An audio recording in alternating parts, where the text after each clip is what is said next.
Muito bem, hoje nós vamos iniciar um estudo do livro de Atos dos Apóstolos e hoje nós vamos tratar aqui um pouco sobre o capítulo 1. Nós vamos iniciar no capítulo 1 e vamos a cada quarta-feira discorrer em um capítulo. Então, qual a importância de se estudar o livro dos Atos? O livro dos Atos vai contar sobre a continuação da obra de Cristo, agora não mais na pessoa de Cristo, mas através dos seus discípulos, através dos seus apóstolos. E a outra coisa importante que o livro de Atos ele vai revelar é acerca das igrejas estabelecidas. E a obra agora continuada através do Espírito Santo. Então, se no Evangelho o Deus, ele deu a preeminência de exaltar e revelar o Filho, agora aqui no livro dos Atos é o Espírito Santo que faz a mesma função de revelar, e glorificar o Filho, glorificar Jesus Cristo. Então, essa continuação da obra de Cristo, ela é uma extensão da obra de Cristo, agora através dos discípulos, que se tornou igreja, que evangelizou, que pregou a palavra do Senhor, e agora é toda uma comunidade de fé agregada em um só propósito de anunciar as boas novas do Evangelho de Jesus Cristo. Quem escreveu o livro de Atos?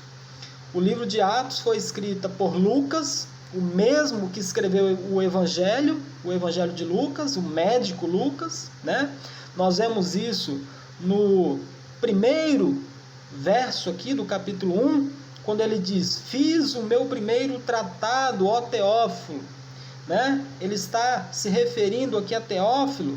Esse Teófilo era um dos generais, um dos homens de autoridade, que havia no meio de outras autoridades.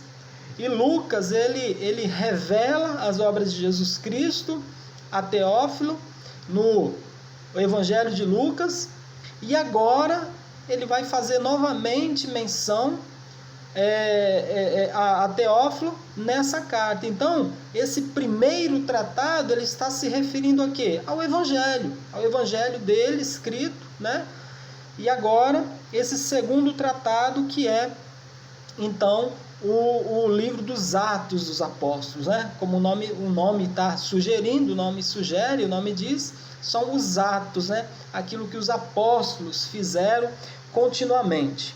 Então, o primeiro ponto para a gente discutir o livro de Atos é o escritor, do livro, que foi Lucas, e esse versículo, iniciando aqui, ele traz ele nos dá essa margem, ele nos dá essa evidência, ok? Esse primeiro tratado. E o segundo ponto, nós vamos ver aqui no livro, no verso 8, quando ele diz, mas recebereis a virtude do Espírito que há de vir sobre vós, e ser-me-eis testemunhas. Então, como eu disse, o livro dos Atos revela a continuação da obra de Cristo, não mais através da pessoa de Cristo, personificado, materializado, mas através dos apóstolos, que hoje se consagra em nós, Igreja de Jesus Cristo. E aqui está a marca da missão da igreja, e da responsabilidade que agora a Igreja de Jesus tem de pregar esse Evangelho. Então, quando ele fala que ser-me-eis minhas testemunhas em Jerusalém, ele está dizendo missões locais, ok? Judeia e Samaria, missões nacionais, e aos confins da terra, missões mundiais. Então, essa é a chamada que nós temos para espalhar o Evangelho de Cristo a toda criatura até que ele volte, né? Até que ele volte. Então, quando eu falei que nós somos essa extensão de Cristo para continuar a obra salvífica dele, eu estou falando que ele nos chamou, ele, né, nos conduziu para esse caminho, e agora, após subir ao céu, após ser, né, levado ao céu, ele deixa os discípulos, os apóstolos, incumbidos desta missão. E aí, eu tenho aqui um mapa para mostrar para vocês, e nós vemos aqui, eu não sei se vai dar para os irmãos verem, né, corretamente, mas eu quero dizer que nós somos descendentes desses discípulos, ok? Está em nossas mãos essa missão que Jesus nos deu. Então, no início do século I, né, aqui está os cristãos, denominado, né, cristãos. Engraçado que em Antioquia, quando os irmãos foram chamados de cristãos, eles recebem esse nome como um tom de deboche. Só que esse nome cristãos pegou, né, ficou sendo cristão por servir a Cristo, por imitar a Cristo. Na verdade, a palavra cristão quer dizer pequenos cristos. E nós que somos batistas, nós temos a nossa origem aqui no século I, a partir dos cristãos, a partir dos apóstolos, e vamos seguindo a essa linha, esses pontos vermelhos. O nome desse mapa é Rastro de Sangue, ele vem acompanhado do livro Rastro de Sangue, que conta toda a trajetória, que conta, né, ali a história da igreja, e ele se alonga, né, em um dado momento, por volta do século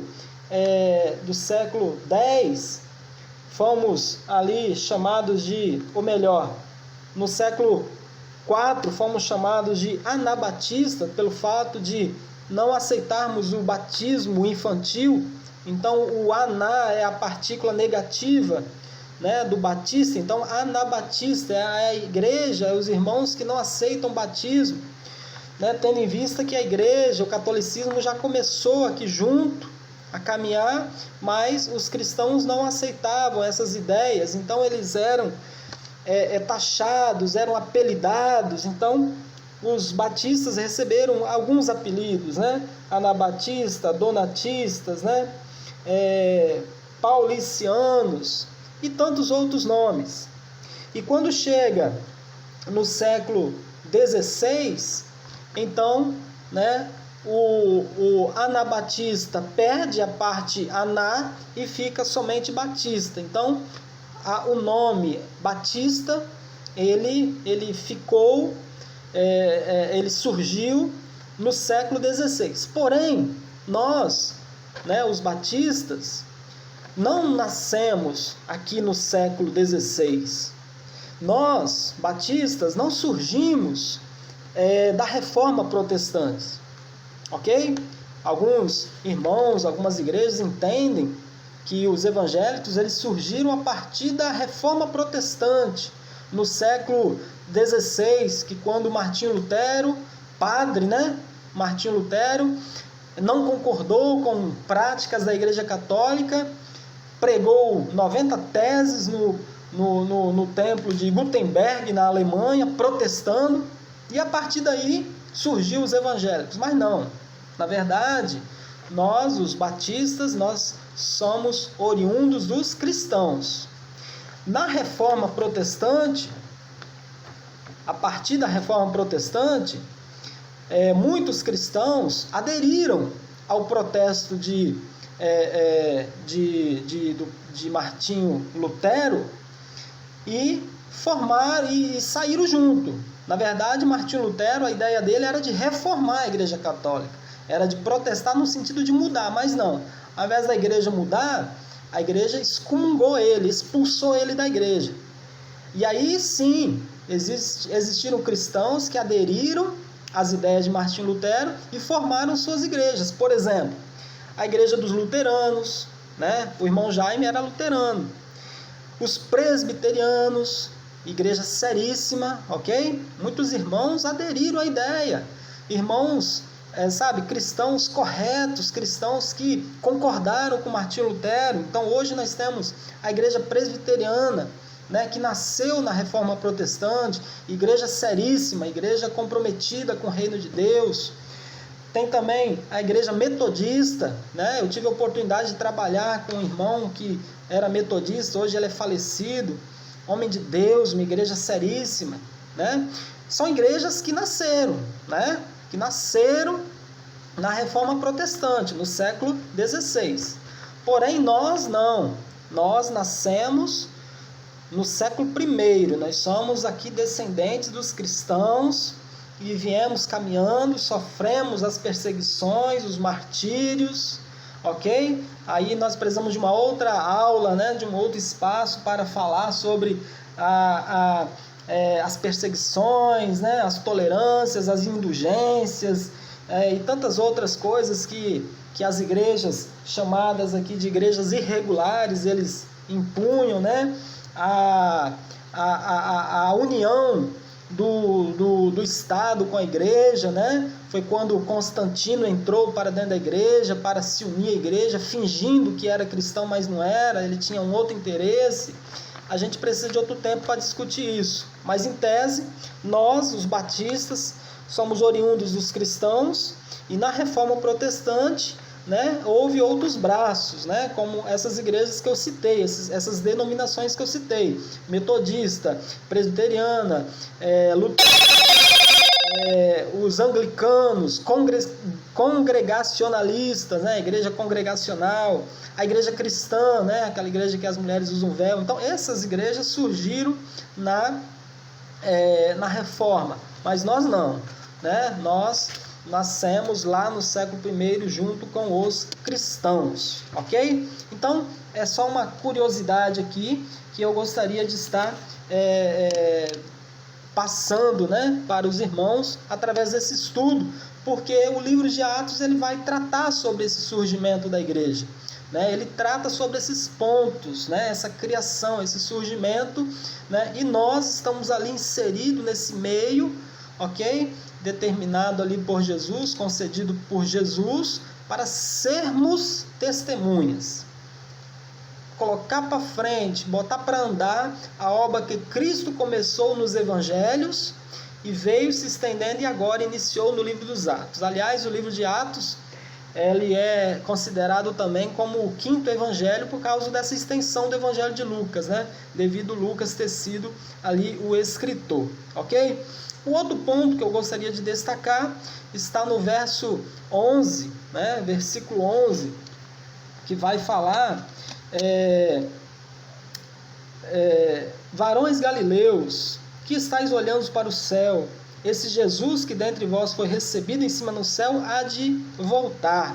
Então esse versículo é uma ponte que liga, né, os acontecimentos do evangelho com o início da igreja, além de reforçar o quê? A mensagem da volta de Cristo, ok? Além de reforçar a mensagem que Jesus vai voltar, né? E a igreja estabelecida, igreja imaculada, a igreja pura, a igreja santa, irá subir com Jesus nos ares quando ele voltar, né? E aí é assunto para outro, né? Para outra mensagem, né? A respeito da volta de Cristo, nós vamos falar também mais para frente. Mas então esse ponto aqui, ele reforça essa ideia, né? E deixa, né, claro aqui que Jesus veio, cumpriu sua missão, foi pregado na cruz. Quando ele olhou que estava tudo pronto, ele disse tetelestai, né, em grego, que quer dizer está consumado, e a partir daí ele não tinha mais missão nenhuma, ele foi assunto ao céu e a partir de agora é com a igreja, através do Espírito Santo.